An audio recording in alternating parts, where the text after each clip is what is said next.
अक्टूबर 2024 से पाकिस्तान के तमाम बैंकों के मुनाफा रेट्स में कमी कर दी गई है। एफबीआर ने भी मज़ीद जो है वो अपना शिकंजा कस लिया है नॉन फाइलर्स के लिए, और मज़ीद जो है वो नॉन फाइलर्स के लिए मुश्किलात जो है वो बढ़ा दी हैं एफबीआर ने। और आगे जो बैंक मुनाफा रेट्स मिल रहे थे नॉन फाइलर को, उसमें भी जो है वो मज़ीद कमी कर दी गई है। तो तमाम तफसील तमाम बैंकों के मुनाफा रेट्स हम आज की इस वीडियो में आपके साथ जो है वो शेयर करेंगे, तो वीडियो को एंड तक लाजमी देखिएगा। हेलो एंड वेलकम, मैं हूं अंसर शहजाद, आप देख रहे हैं टेक्निकल शिस्तू। अगर आपने हमारा चैनल अभी तक सब्सक्राइब नहीं किया तो अभी सब्सक्राइब कर लें और बेल नोटिफिकेशन को ऑन कर लें, ताकि नेक्स्ट आने वाली वीडियोस का नोटिफिकेशन आपको टाइम से मिलता रहे। सबसे पहले बात कर लेते हैं तमाम बैंकों के मुनाफा रेट्स के हवाले से। एक एक करके जो है वो हम आपके साथ शेयर करेंगे कि कौन सा बैंक आपको अक्टूबर 2024 से अब कितना मुनाफा जो है वो देगा आपकी सरमायाकारी के ऊपर। तो सबसे पहले बात कर लेते हैं यूबीएल बैंक की। तो अक्टूबर 2024 से सेविंग अकाउंट, जो आपके सादा सेविंग अकाउंट हैं यूबीएल बैंक के अंदर, उनके ऊपर जो है वो अगर आप सेविंग्स अपनी रखते हैं तो 16% आपको अब से जो है वो मुनाफा मिला करेगा।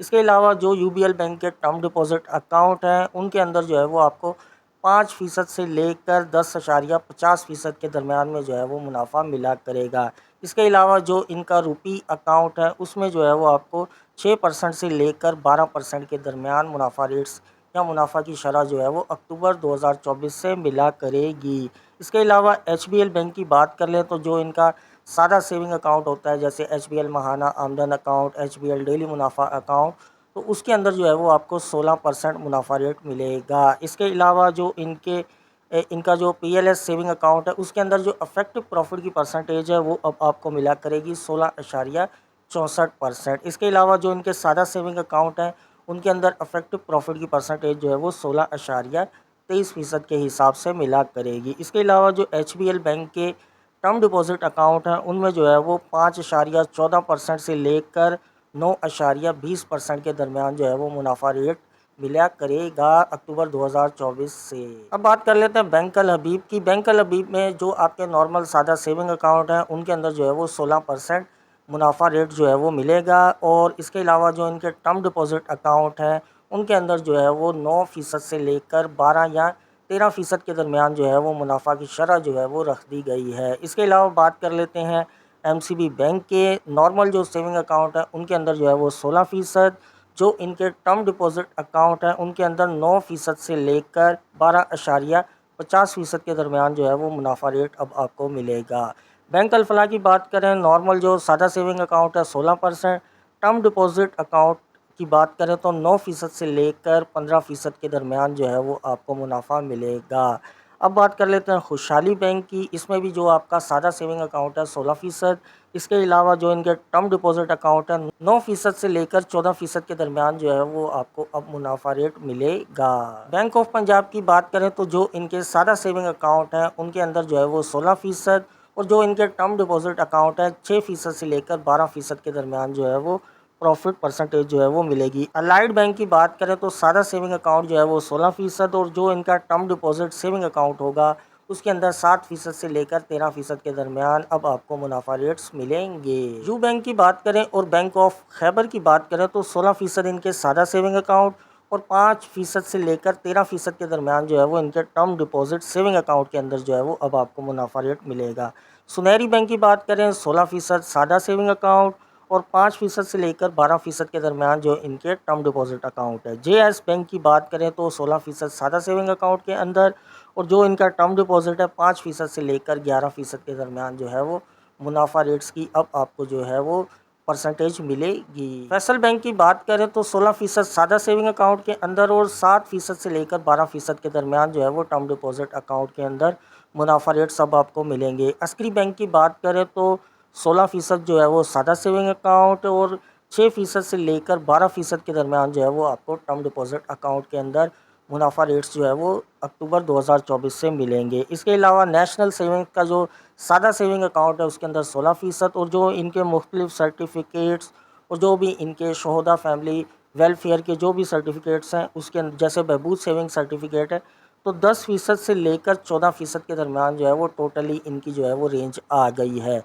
यानी कि अक्टूबर 2024 से अब आपको नेशनल सेविंग्स के सर्टिफिकेट और सेविंग अकाउंट के अंदर अब आपको 10% से लेकर 14% के दरमियान। तो ये मुनाफा रेट्स अब आपको अक्टूबर 2024 से जो है वो मिलना शुरू हो जाएंगे। अगर हम कंपैरिजन करें तो साल के स्टार्ट में 21%, 20% मुनाफा रेट मिल रहा था। जैसे साल का अख्ताम हो रहा है तो मुनाफा रेट जो है वो 16% पर आ गए हैं।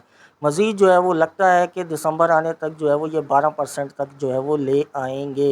एफबीआर ऑलरेडी जो है वो नॉन फाइलर से अच्छा खासा टैक्स जो है वो डिडक्ट कर रहा था। यानी कि अगर किसी नॉन फाइलर ने अपना पैसा जो है वो बैंक के अंदर सेव किया हुआ है और उसके ऊपर प्रॉफिट ले रहा है तो 35% तो वो पहले ही टैक्स डिडक्ट हो रहा था। इसके अलावा इनडायरेक्ट टैक्सेस भी काफ़ी ज़्यादा हैं। आपके बिजली के बिल के अंदर, आपकी सिम के अंदर जो बैलेंस है उसके अंदर टैक्स, इसके अलावा गैस के बिल के अंदर टैक्स, पीटीसीएल के अंदर टैक्स, और मज़ीद जो आप ये चीज़ें वगैरह ख़रीदते हैं इसके अंदर सेल टैक्स।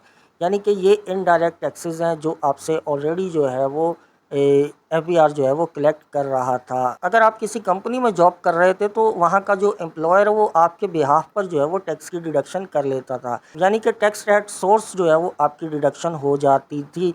लेकिन आप जो है वो एज अ फाइलर जो है वो उसका बेनिफिट जो है वो नहीं ले पाते थे। यानी कि आपकी सेविंग्स के ऊपर जो है वो एज अ नॉन फाइलर जो है वो 30% या फिर 35% जो है वो कट रहा था। अब अगर आप इस साल भी जो है वो फाइलर नहीं होते हैं तो आपको जो है वो मुश्किलात का सामना करना पड़ सकता है। आपकी सिम जो है वो फ्रीज़ की जा सकती है। आप जो है वो आउटसाइड पाकिस्तान जो है वो कोई भी ट्रैवल नहीं कर सकेंगे। आपका बैंक अकाउंट भी फ्रीज़ हो सकता है। इसके अलावा मज़ीद जो है वो तैयारियां की जा रही हैं कि आपके ऊपर जो है वो मज़ीद पेनल्टीज़ और मज़ीद रिस्ट्रिक्शन जो है वो नॉन फाइलर के ऊपर जो है वो लगाई जा सके ताकि उसको जो है वो जबरन जो है वो फाइलर बनाया जा सके। वैसे देखा जाए तो अगर आप कहीं पर जॉब करते हैं तो आपका टैक्स आपकी सैलरी में से कट जाता है। सेविंग अकाउंट के अंदर अगर आपने सरमायाकारी रखी हुई है तो उसके अंदर आपका 30% या 35% जो है वो अब कट रहा है। तो लिहाजा बेहतर यही है कि आप जो है वो फाइलर हो जाएं और आपको जो है वो कुछ रिलीफ भी मिलेंगे आपकी टैक्स रिटर्न के अंदर। यानी कि आपका 15% टैक्स जो है वो डिडक्ट होगा आपका जो भी प्रॉफिट आएगा सेविंग अकाउंट के अंदर। इसके अलावा आपका विदहोल्डिंग टैक्स किसी भी जगह पर जो है वो डिडक्ट होता है तो वो उसका बेनिफिट आपको आपकी इनकम टैक्स की रिटर्न के अंदर मिलेगा। ज़रूरी नहीं होता है कि इनकम टैक्स रिटर्न के अंदर आपका टैक्स ही बने। आपको इनकम टैक्स रिटर्न के अंदर जो है वो काफ़ी ज़्यादा रिलीफ भी मिलती हैं। यानी कि मुख्तलिफ़ चीज़ों के अंदर जो है वो अगर आपने विदहोल्डिंग टैक्स जो है वो पे किया है तो इनकम टैक्स रिटर्न के अंदर जो है वो अगर आपका टैक्स बनता होगा तो ये विदहोल्डिंग टैक्स जो आपका डिडक्ट हुआ होगा यही आपको इनकम टैक्स के रिटर्न के अंदर जो है वो बेनिफिट भी देगा, आपके टैक्स की सेविंग करेगा। तो लिहाजा फाइलर बने और पाकिस्तान के अंदर जो है वो आप अपना आसानी से जो है वो सेविंग अकाउंट के अंदर पैसा डिपॉजिट करके उसके ऊपर जो है वो 15% जो है वो टैक्स की डिडक्शन कटौती करवाएं। अदरवाइज़ 35% तो एफबीआर काटेगा ही काटेगा और मज़ीद आपके ऊपर रिस्ट्रिक्शन भी लगा देगा। तो ये थी आज की वीडियो अगर इन्फॉर्मेटिव लगी हो तो वीडियो को लाइक कीजिएगा। चैनल पर नया है तो चैनल को फ़ौरन सब्सक्राइब कीजिएगा। मिलते हैं किसी और वीडियो के साथ, तब तक के लिए अल्लाह हाफ़िज़।